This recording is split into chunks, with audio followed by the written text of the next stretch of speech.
Hi అండి, నమస్తే. Welcome back to విశ్వంది రెసిపీ. ఇవాళ మన రెసిపీ వచ్చేసి బేసిన్ పేడ.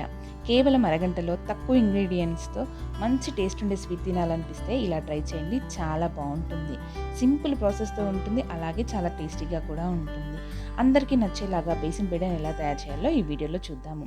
అలాగే స్వీట్ షాప్స్ లాంటి పర్ఫెక్ట్ టేస్ట్ రావాలి అంటే ఈ ప్రాసెస్ని యాజ్ ఇట్ ఈస్గా ఫాలో అవ్వండి. బెస్ట్ స్వీట్ తిన్నామనే టేస్ట్ అయితే ఉంటుంది. ఇప్పటివరకు మన ఛానల్ ఎవరైనా ఫస్ట్ టైం కనుక చూస్తున్నట్టయితే తప్పకుండా సబ్స్క్రైబ్ చేయండి. పక్కన ఉన్న బెల్ ఐకాన్ అయితే ఖచ్చితంగా ప్రెస్ చేయండి. ఇప్పుడు స్టవ్ ఆన్ చేసుకుని ఒక ప్యాన్ పెట్టుకొని అందులో సగం కప్పు వరకు నెయ్యిని వేసుకోవాలి.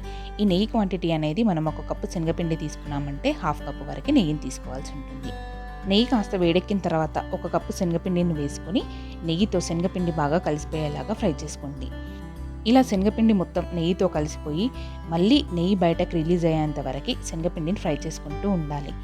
ఇలా నెయ్యి మొత్తం రిలీజ్ అయ్యేంత వరకు ఫ్రై చేసుకుంటేనే శనగపిండి అడిషనల్గా కొంచెం క్రిస్పీనెస్ అనేది యాడ్ అవుతుంది. ఇలా నెయ్యి రిలీజ్ అయిన తర్వాత పావు కప్పు వరకు మిల్క్ పౌడర్ని వేసుకోండి. ఇది ఉంటే వేసుకోండి, లేదంటే కొబ్బరి పొడినైనా వాడుకోవచ్చు. కానీ మిల్క్ పౌడర్ వేస్తే కొంచెం సాఫ్ట్నెస్ అనేది ఎక్కువగా ఉంటుంది. మిల్క్ పౌడర్ అలాగే శనగపిండి ఈ రెండు ఫ్రై అవుతుంటే మంచి స్మెల్ వస్తుంది. అంతలా ఫ్రై చేసుకోవాలి. ఆల్మోస్ట్ మనకి ఇది ఒక 10 to 15 మినిట్స్ టైం అయితే పడుతుంది, కానీ అలా మంచి స్మెల్ వచ్చేంత వరకు ఫ్రై చేసుకోండి. ఇప్పుడు ఇలా ఫ్రై చేసుకున్న ఈ శనగపిండిలోకి ఒక కప్పు వరకు పాలను వేసుకోవాలి. ఇలా పాలను వేసుకోవడం వలన మిల్క్ పౌడర్ అనేది కరిగి శనగపిండి మరింత సాఫ్ట్ టెక్స్చర్గా మారుతుంది. ఇలాగే కలుపుతూ ఒక 10-15 నిమిషాల పాటు కలిపామంటే శనగపిండి మొత్తం కూడా ప్యాన్ వదిలేసేసి స్పూన్తో పాటు వచ్చేస్తుంది. అలా అయ్యేంత వరకు కలుపుకున్న తర్వాత ఇప్పుడు ఒక కప్పు శనగపిండికి ఒక కప్పు షుగర్ని వేసుకోండి. స్వీట్నెస్ కొంచెం ఎక్కువ తినే వాళ్ళైతే మరి కాస్త కూడా యాడ్ చేసుకోవచ్చు. ఇలా షుగర్ వేసుకున్న తర్వాత కంటిన్యూస్గా కలుపుకుంటూనే ఉండాలి. ఈ ప్రాసెస్లో ఎక్కడ కూడా మనం స్టాప్ చేయము, ఎప్పుడు కూడా కలుపుకుంటూనే ఉంటాము.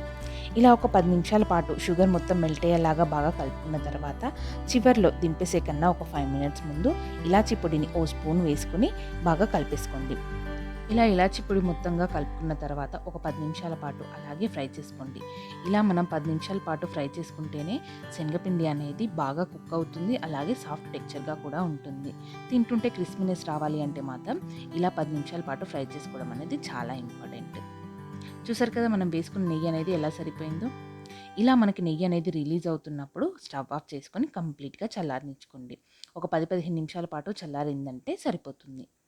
ఇప్పుడు కొంచెం కొంచెంగా ఈ బ్యాటర్ని తీసుకొని చేత్తో చిన్న రౌండ్ బాల్స్లా చేసుకోండి. కొంచెం ఎక్కువసేపుగానే రౌండ్గా తిప్పుకోండి. అలా తిప్పితేనే మనకి క్రాక్స్ అనేవి రాకుండా ఉంటాయి. ఇలా రౌండ్గా తిప్పుకున్న తర్వాత పైన కొంచెం ఫ్లాటెన్గా చేసుకుని మన దగ్గర పూరీ ఫ్రై చేసుకునే స్పూన్ ఉంటుంది కదా, దాంతో ఒక్కసారి ఇలా ప్రెస్ చేయండి. పైన చిన్న డిజైన్ లాగా వస్తాయి. లేదు మీ దగ్గర ఏదైనా మిగిలిన డిజైన్స్ ఉంటే వాటిని కూడా వాడుకోవచ్చు. ఇంతే, చూసారు కదా. కేవలం అరగంటలో టేస్టీగా ఉండే బేసిన్ పేడని ఎలా తయారు చేయాలో చూసారు కదా. సింపుల్ ఇంగ్రీడియంట్స్తో తయారు చేసుకునే ఈ స్వీట్స్ అందరికీ నచ్చుతుంది. చాలా టేస్టీగా కూడా ఉంటుంది. తింటుంటే క్రంచీగా భలే టేస్టీగా ఉంటుంది.